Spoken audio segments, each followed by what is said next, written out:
Hi palangga! Step 12 na ta! This is your road to VA life with Ate Lisa nga hilig mga sabak. Okay, so naa na kay tracker no? Katong lista sa imong mga gusto applyan. Karon sa step 12 mo start na ta og send applications. Okay, Now, when you send applications or when you apply, you will include a cover letter or a cover message. Kay dili lang nato basta ihanok mo na tag, client tara akong resume kay ni bahala ana. Should you like that ha? Ayaw pa kauwaw. You need a cover letter or a cover message. And AI, artificial intelligence, will help you write it. This is what I will show you in step 12. So sa Google Sheets nga tracker file, tanawa sa ubos. Kita ka na ay tab diha nga AI prompts. Bitaw, no? Gimugnaan na tika og prompt para di ka maglisod. Igo na lang yung kamo kopya sa prompt, kunya imong ilisdan ang job description ug ang resume content, including the link to your Calendly. Insert ra na nimo gibutangan pag yun na kung puwa nga kolor nag lipstick dihang dapita para imuhang ilisdan sa imuhang own content.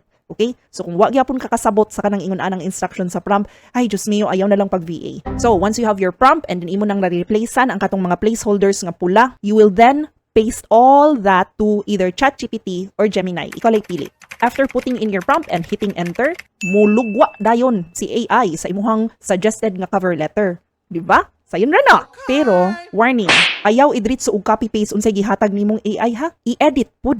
Remember that AI can also make mistakes. It is up to you as the human user to edit or make corrections aron mainsakto. It is still your responsibility kay ikaw ang last touch before you send the application to your potential client. Hinumdum ito ha, gamit utok ha. Okay, so from the list of jobs that you listed sa imuhang tracker, you can then send your applications. When you click apply sa onlinejobs.ph nga job offer, na ay space diha nga pwede ka makabutang og message. Adto nimo ibutang imuhang cover message nga gi-generate through AI.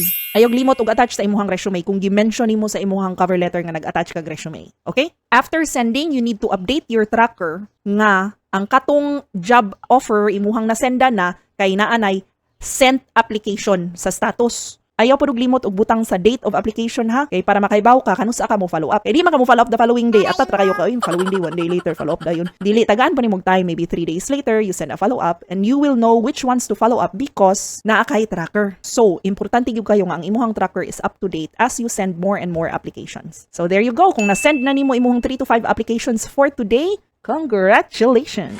Exciting, no? I really hope you get invited for an interview. So the next step is step 13 where I will show you what to do the following morning.